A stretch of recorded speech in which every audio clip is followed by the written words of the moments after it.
Bismillah ar-Rahman ar-Rahim. Iyyaka na'budu wa iyyaka nasta'in. Mr. President,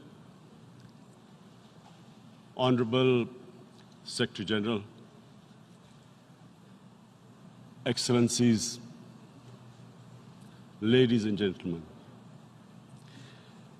I feel honored today to represent my country at this forum of world leaders, where we have a chance to discuss problems that the world is facing. I want to talk about a lot of problems, but just 4 today. And I especially came to this forum despite a difficult time in my country, facing challenges. I would not have come, but because I feel that there are some very urgent problems which the world must address. So first of all, I start with climate change. So many leaders have talked about climate change. But Mr. President, I feel that there is a lack of seriousness. Perhaps world leaders some of the leaders who can do a lot, do not realize the urgency of the situation. We have a lot of ideas, but as someone said, ideas without funding is mere hallucination.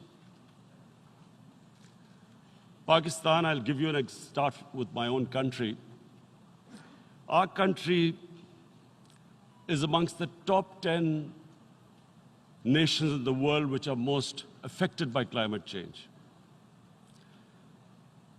We depend upon our rivers. We are mainly an agricultural country.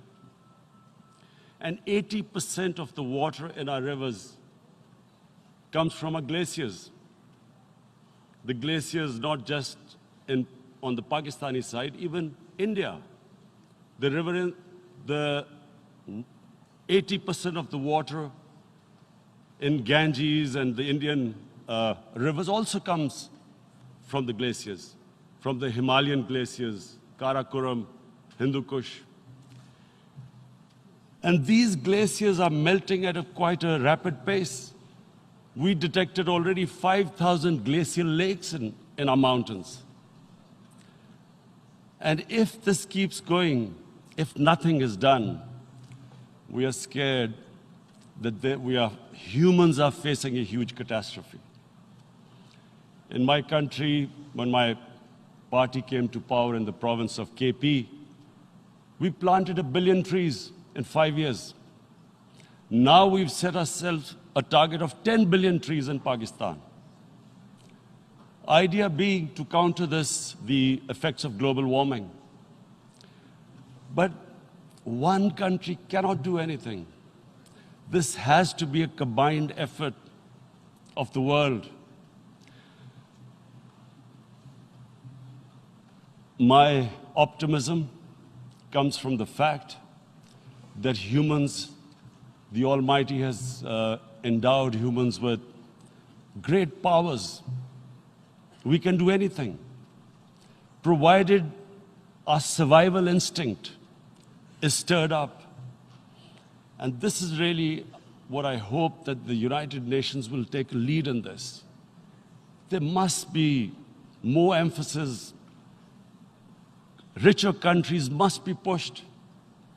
Countries that are responsible for, mainly are responsible for greenhouse gas emissions. They must be pushed because our country contributes minuscule amount to greenhouse gases. So I feel that the United Nations must take leadership in this. My second issue for me right now is even more critical. Mr. President, every year, billions of dollars leave the poorer countries and go towards rich countries. billions of dollars siphoned off by the ruling elites of the developing world.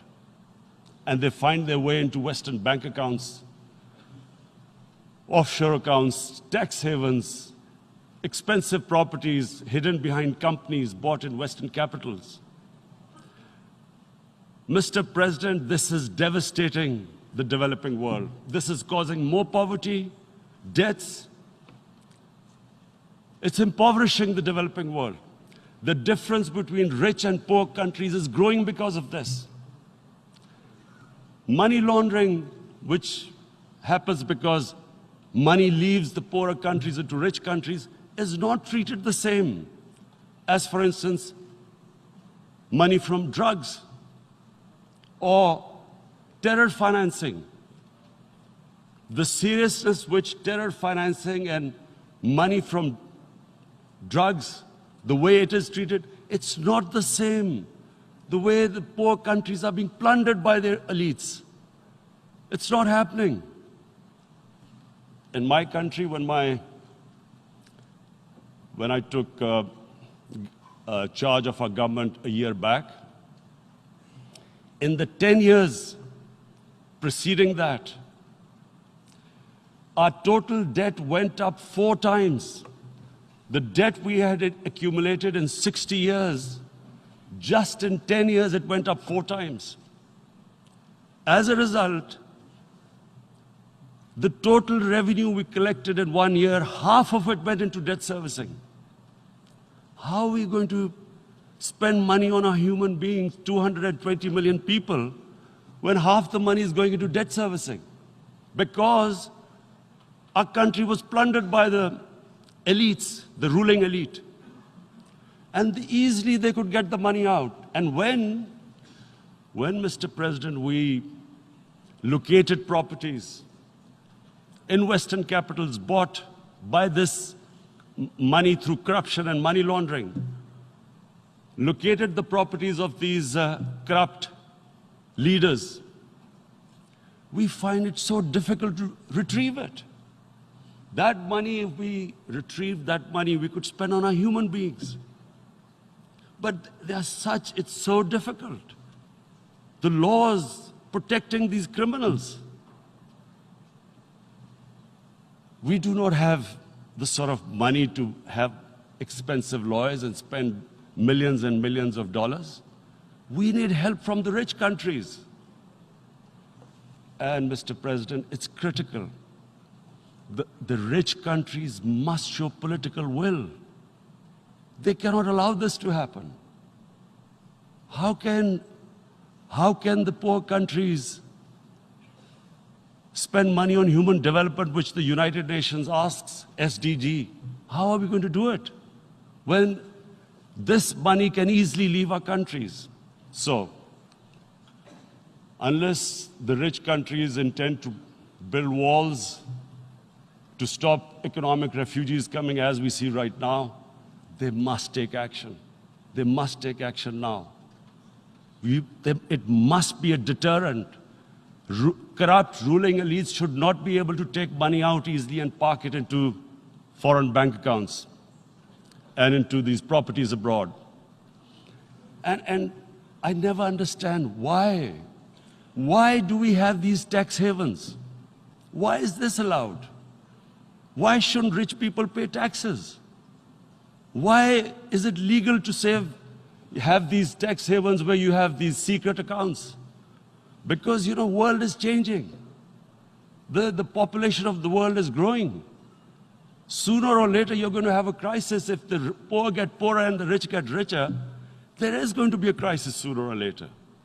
So this is my second point. I hope that the United Nations takes a lead in this. It involves the IMF, the World Bank, Asian Development Bank. They must find a way of stopping this plunder of the developing world.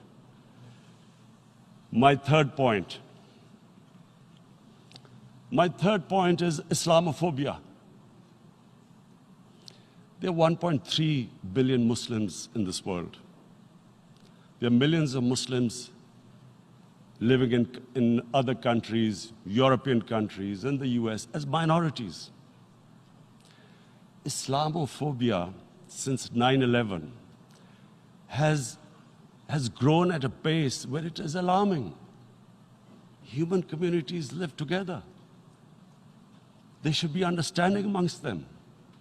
But Islamophobia is creating a division. Muslim women wearing hijab, it's become an issue. It's become an issue in some countries. Hijab is some sort of a weapon. A woman can take off her clothes in countries, but she can't put on more clothes. How is this happening? Because of Islamophobia. And how did this Islamophobia start? After 9/11. And why did it start? Because certain Western leaders equated terrorism with Islam. Islamic terrorism. Radical Islam. What is radical Islam? There is only one Islam. And that is the Islam we follow of Prophet Muhammad sallallahu alaihi wasallam. There is no other Islam. Radical Islam, Islamic terrorism, what message did they send to people in the West? And why is there Islamophobia? How is a person in New York, in the Midwest, in the US, in European capital, how is he going to distinguish between who is a moderate Muslim and who's a radical Muslim? Because terrorism has nothing to do with any religion. This Islamic terrorism, Islamic radicalism, and sadly used by leaders, this has been the main reason for this Islamophobia. And it has caused pain amongst Muslims. We in Muslim countries watch this Islamophobia traveling abroad, and it's getting worse. And may I just say, Mr. President, that in European countries, it is marginalizing Muslim communities. And we all know that marginalization leads to radicalization. Some of the people who ended up as militants in Syria and other places were from marginalized Muslim communities. And my point here is that we must address this issue. I'm sad to say that we Muslim leaders have not addressed this issue either. After 9/11, when this thing came about war against radical Islam, rather than Muslim leaders trying to explain to the West that there is no such thing as radical Islam, in all human communities, they are radicals. They're liberals and rest are moderate. All human communities, Christians, Jews, everyone has it. But Islam is not radical, neither Judaism, neither Christianity, neither Hinduism. No religion preaches radicalism. The basis of all religion is compassion and justice, which differentiates us from the animal kingdom. But unfortunately, the Muslim leadership was so scared of being called radical Islam that all of them became moderates. In Pakistan, we were in the eye of the storm, and our government coined a phrase called enlightened moderation. No one knows what it meant, but everyone started putting on Western suits that they were moderates, started speaking. Even those who didn't know English would speak English because they were moderates. No one had a clue what it was, because we, in the Muslim world, did not explain to the West that there is no such thing as radical Islam. One of the reasons why, after 9/11, Islam was supposed to be equated with terrorism was suicide attacks. Because the 9/11 bombers did a suicide attack, all sorts of theories came up that the Muslims are involved in suicide attacks because they will get virgin in heavens. Some came up with, what about women, suicide attackers? So this bizarre thing happened. No one explained. Suicide attacks and Islam were equated. No one did research that before 9/11, the majority of suicide attacks in the world were by Tamil tigers, who were Hindus. No one blamed Hinduism, and quite rightly. What has Hinduism got to do with what desperate people were doing in Sri Lanka? We all know about, we've seen films about Japanese kamikaze pilots at the end of the Second World War doing suicide attacks. No one blamed the religion. But here we were trying to prove we were moderates and not explaining to the West. But the most important thing I wanted to say here today, in explaining this Islamophobia, Mr. President, and I feel it's very important because I've spent, because of I played professional sport in England, I spent a lot of time there. So I know how the Western mind works and how West views religion. So where the misunderstanding about Islam came. And one of the reasons it caused Islamophobia. That was, in 1989, this book was published, maligning, insulting, ridiculing our Prophet Muhammad s.a.w. And there was a reaction in the Muslim world. The West couldn't understand what was the problem. Because in the West, because I have spent so much time in the West, religion is perceived completely differently. They don't look upon religion like we do. And so,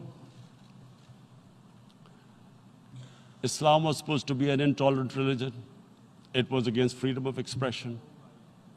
And Islam took a real beating 30 years ago. I still remember it became a watershed. And every 2 or 3 years, someone would malign our Prophet, peace be upon him. There would be a reaction by the Muslims. And again, it was Islam, an intolerant religion. Again, this time, I blame a certain section of the people in the West who deliberately provoked this, knowing the impact it would have. But the majority of the people in the West didn't understand. This is where, again, Muslim leadership let the Muslims down. We should have explained to them what our Prophet, peace be upon him, means to us. So in 1 minute, I'll try and explain what he means to us. Our Prophet was the witness to the divine book, the Holy Quran. The Holy Quran is the book of guidance for Muslims, and the Prophet's life was living the Quran. He was an example of what the Quran guided us to be. So he is the ideal we all try to get to. The Prophet created the state of Medina, the first state in Islam. That state was the basis of a Muslim civilization which became the predominant civilization for the next 700 years. And what was that state? I hear such strange things about Islam, that it is against women, it's against minorities. The first state of Islam in Medina, it was the first time a welfare state was set up. The state took responsibility of the weak, widows, orphans, poor people, handicapped. It taxed the rich, spent the money on the poor.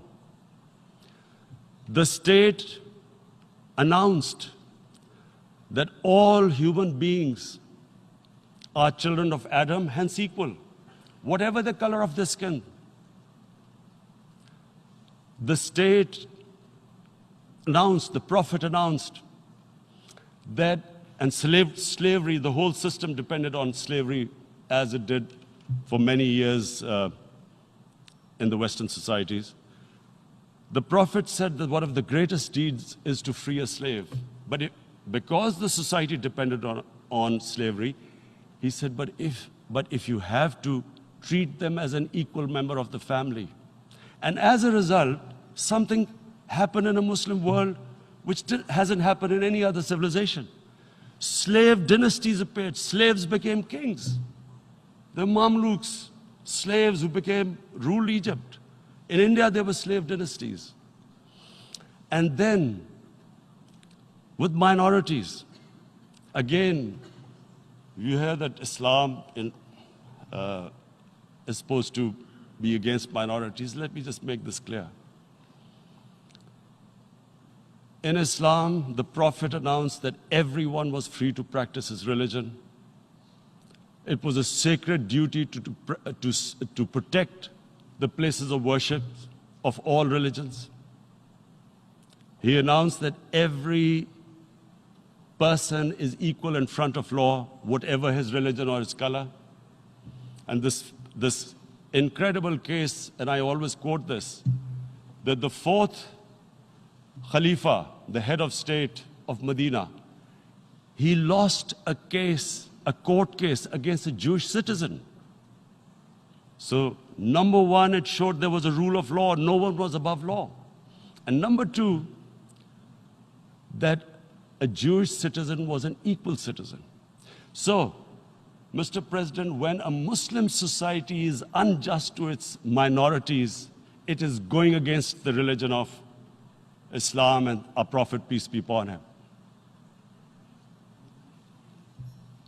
So, it is important to understand this. The Prophet lives in our hearts. When he's ridiculed, when he's insulted, it hurts. As we human beings understand one thing: the pain of the heart is far, far, far more hurtful than physical pain. And that's why the Muslims react. And I always thought that if I ever had this stage, I would try and explain this to the world community, especially to the Western community, because having lived in the Western community, people didn't understand this. When I first went as a teenager to England, there was a comedy film on Jesus Christ. It's unthinkable in Muslim societies. So we need to explain that, look, in a human community, we must be sensitive to what causes pain to other human beings. We have, in the Western society, and quite rightly, the Holocaust is treated with sensitivity because it gives the Jewish community pain. That's all we ask. That do not use freedom of speech to cause us pain by insulting our Holy Prophet. That's all we want.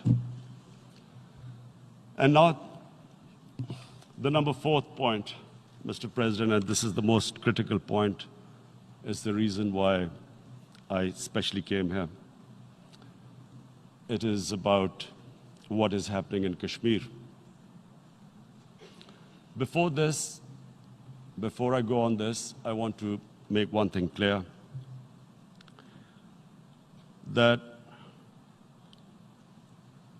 when we came to power, my first priority was that Pakistan would be a country which will try its best to bring peace. We had been through this war on terror. We joined the United States war on terror after 2001. And Pakistan went through one of its worst periods where 70,000 Pakistanis died and over 150 billion was lost to our economy. And Mr. President, I opposed the war because in the 80s, Pakistan had joined the Western countries in what was the freedom struggle then in Afghanistan against the Soviets. And it was funded by the Western countries. These mujahideen groups, which were treated in guerrilla warfare,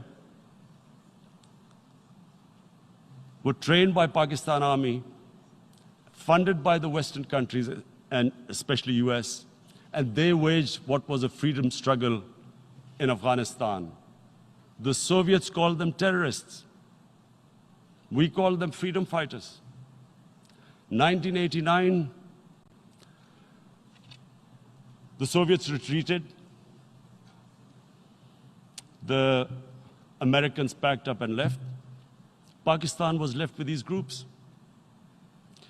Come 9/11, Pakistan joined the United States in this war on terror. And now our government was supposed to, the reason why I opposed joining this war, because here we had indoctrinated them in jihad, meaning freedom struggle against foreign occupation. Now, because we had joined the US, and the US had occupied Afghanistan, now we were supposed to tell them that, no, this is not freedom struggle and jihad, it's terrorism. So that's why I tried to tell then government that, stay neutral, because you will have leverage over them. You will be able to control them. But if you join them, you become collaborators, and they will attack you, which is what happened. They turned against us. We went through a nightmare. 70,000 people killed in a war we had nothing to do with. No Pakistani was involved in 9/11. Taliban were in Afghanistan. Al-Qaeda was in Afghanistan. What had we to do with it? 70,000 Pakistanis died. So when we came to power, we decided that we would dismantle what was left of these groups. And this decision was taken not just by us, but by all the political parties in Pakistan. Unfortunately, they didn't implement it. So we came to power, we decided to implement it, and we dismantled whatever was left of the groups.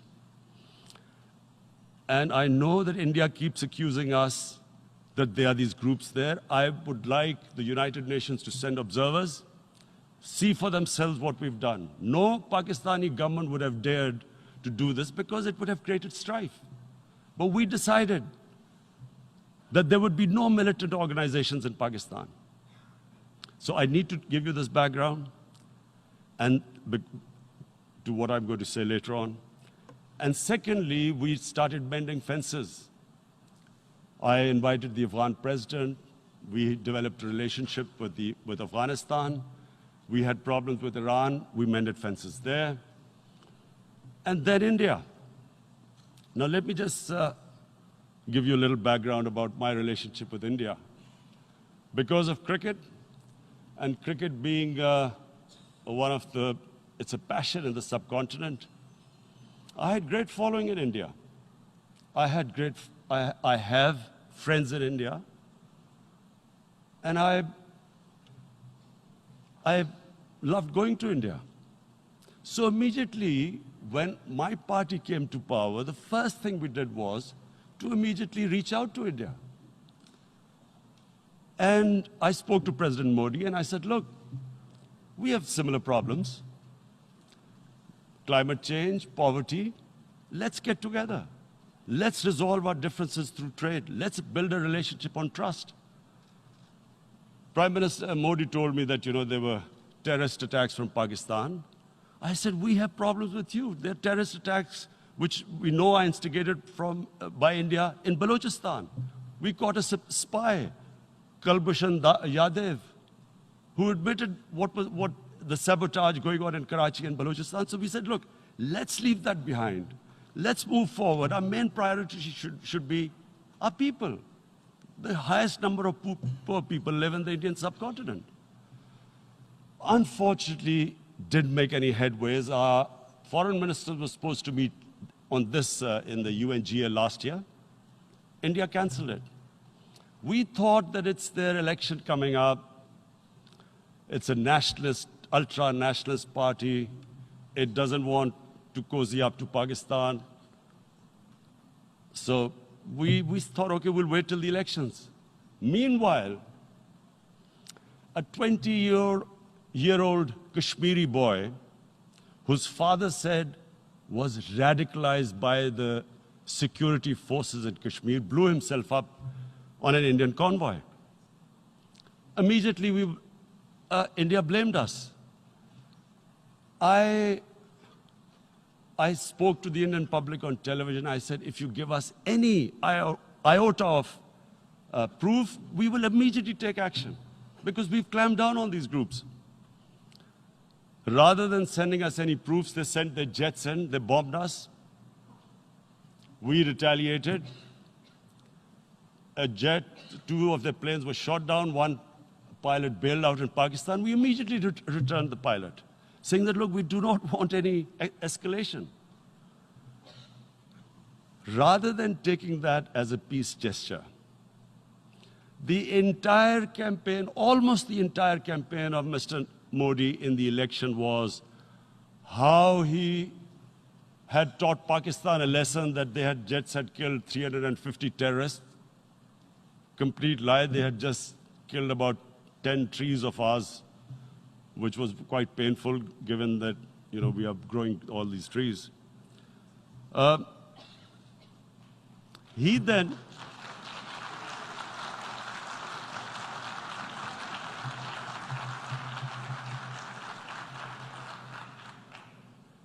the election campaign, Mr. Modi used words like, this is just a trailer, the movie is about to start. I went into Pakistan and taught them a lesson. This was the election campaign. Okay, so we thought, us politicians make all these statements to win elections. So, okay, after elections, we'll get back to our normal relationship. Well, the moment the elections ended, we approached India, no response, but then we discovered they were trying to push us in the FATF blacklist to bankrupt us. That's when we realized there was an agenda. And that agenda became obvious on the 5th August when India went against 11 United Nations Security Council resolutions, which say that Kashmir is a disputed territory and the people of Kashmir have the right of self-determination. They went against that. They went against Simla Accord, which is about bilateral, sorting out our differences through bilateral means, went against that. They actually went against the Indian Constitution. Illegally, they revoked Article 370, which gave Kashmir the special status. They got an extra 180,000 troops there. Total number of security forces in Kashmir now are 900,000. And they put 8 million people of Kashmir under curfew.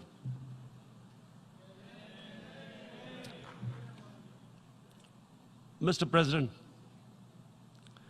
now I just briefly want to make the people understand, how can anyone do something like this? And for that, I have to explain to you what is RSS. RSS, Mr. Narendra Modi is a life member of RSS. RSS was an organization that was inspired by Adolf Hitler and Mussolini, came about in 1925. They believed in racial purity, racial superiority. They also believed they were an Aryan race like the Nazi believed they were an Aryan race. All that I'm saying can be verified. This is the time of information revolution. You can Google all this, what I'm saying. But it is very important for me to explain this to you so you know what is happening in India. This RSS believed in the ethnic cleansing of Muslims from India. At one point, there was racial superiority of the Hindu race.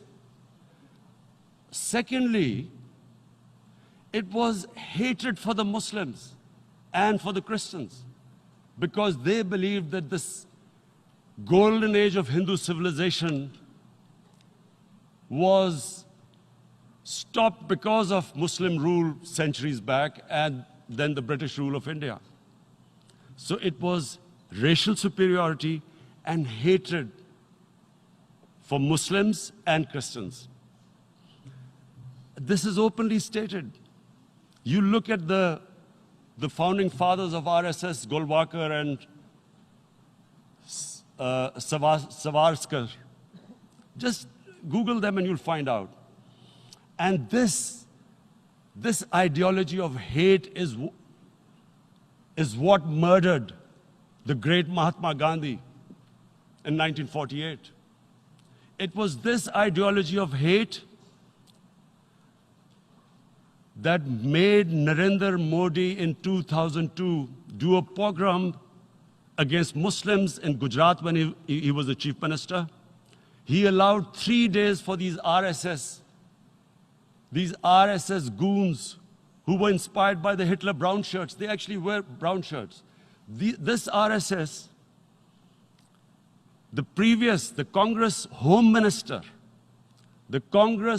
Minister gave a statement that in RSS camps, terrorists are being trained. And these terrorists butchered 2,000 Muslims and 150,000 Muslims were made homeless. Narendra Modi could not travel to the US because of that.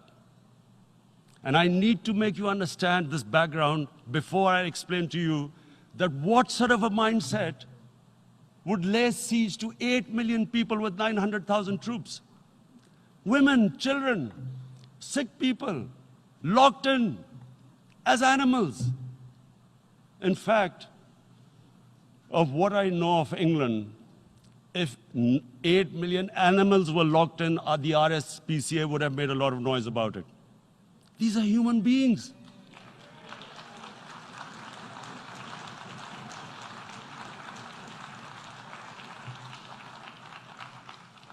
And Mr. President, what comes with racial superiority, these illusions of Aryan superior race, is arrogance.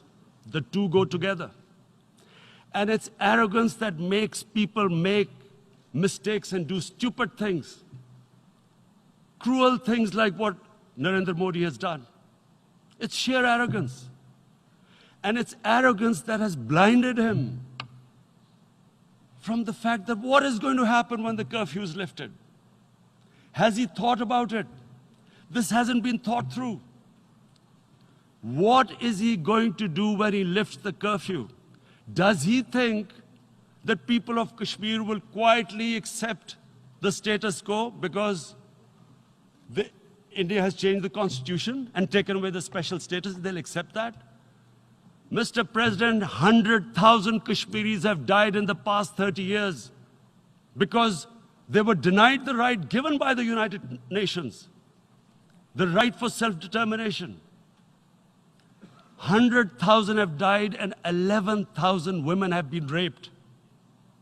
There are 2 human rights, United Nations human rights reports on this. The world hasn't done anything because India is a huge market, 1.2 billion people. Sadly, the material prevails over the human. But this has serious consequences. Again, I repeat, that's why I'm here. Look, what is going to happen when the curfew is lifted will be a bloodbath. The people will come out. There are 900,000 troops there. They haven't come to, as Narendra Modi says, he's done this for prosperity of Kashmir. This is supposed to be for the development. These 900,000 troops, what are they going to do when they come out? There'll be a bloodbath. Has he thought it through what happens then?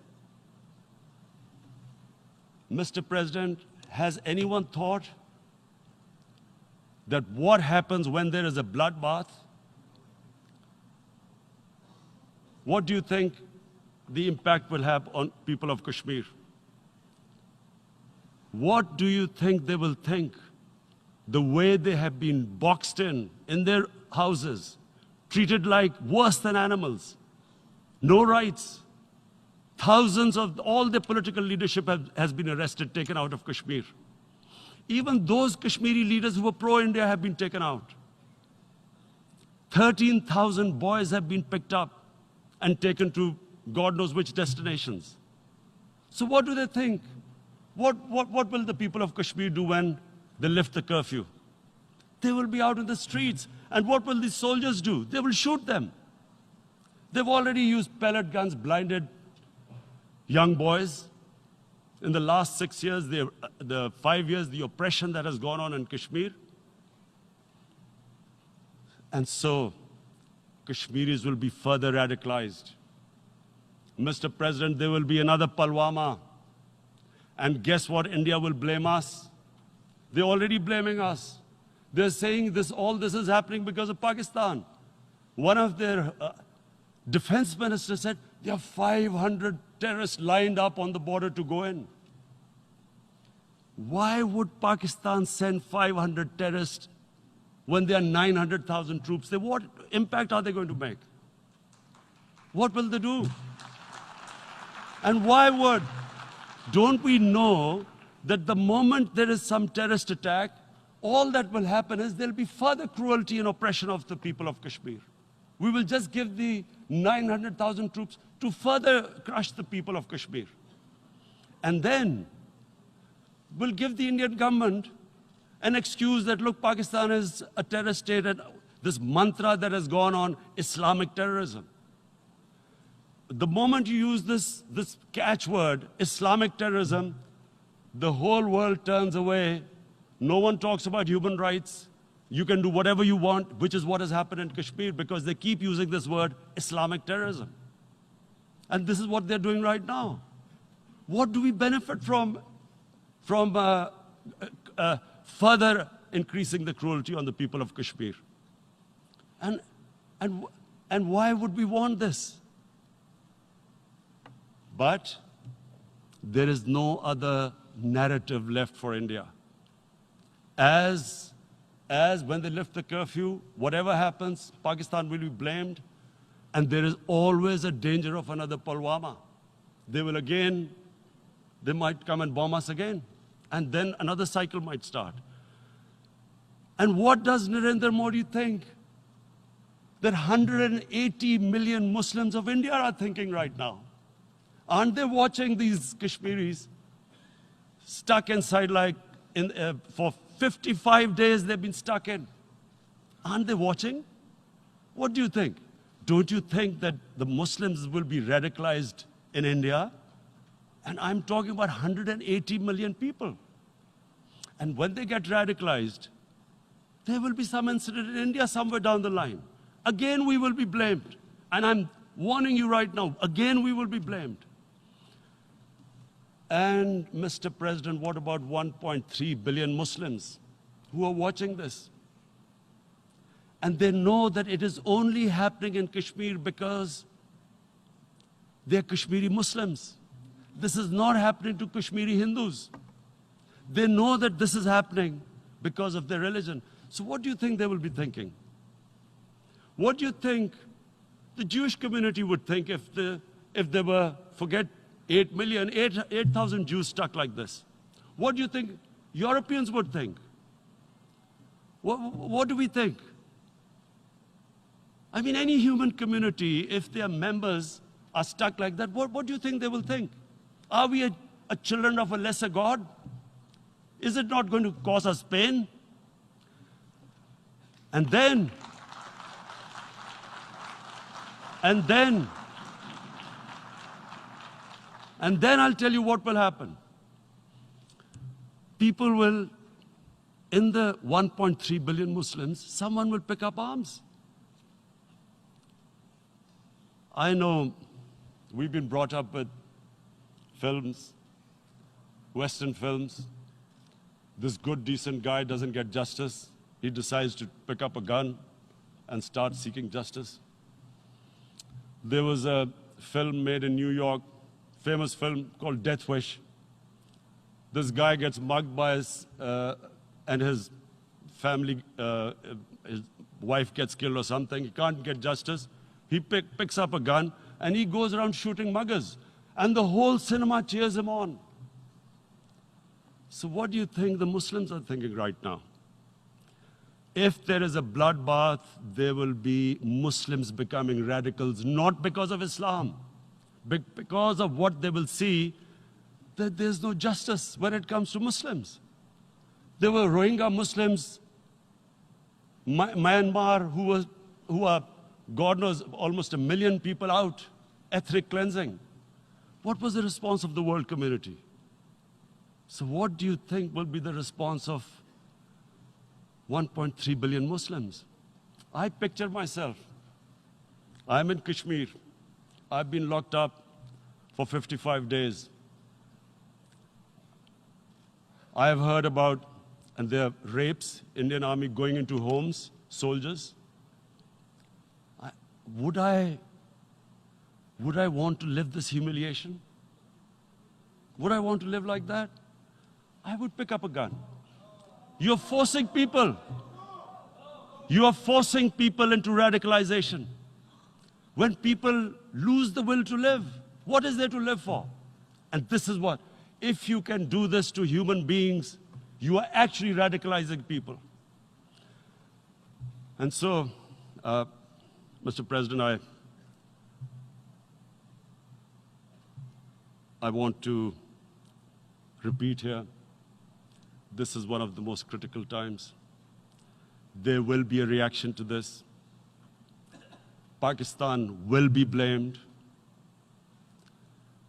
2 nuclear-armed countries will come face to face like we came in February. And before we head in that direction, the United Nations has a responsibility. This is why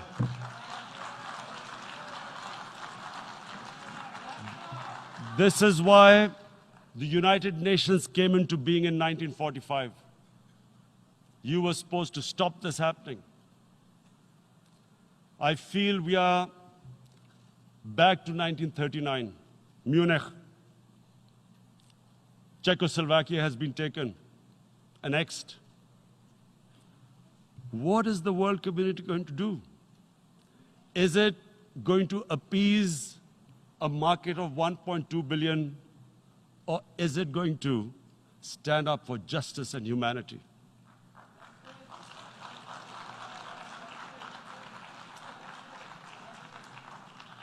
If this goes wrong, you hope for the best, but be prepared for the worst.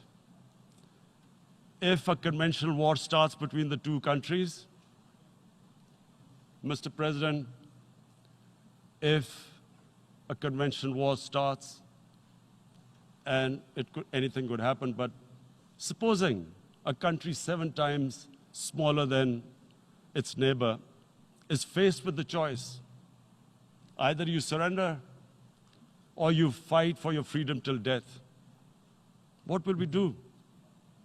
I ask myself this question. And my belief is, La ilaha illallah, there is no God but one. And we will fight. And when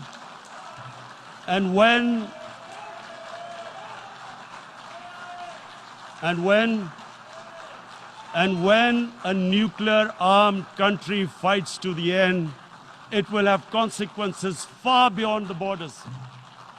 It will have consequences for the world, which is why I repeat I'm here.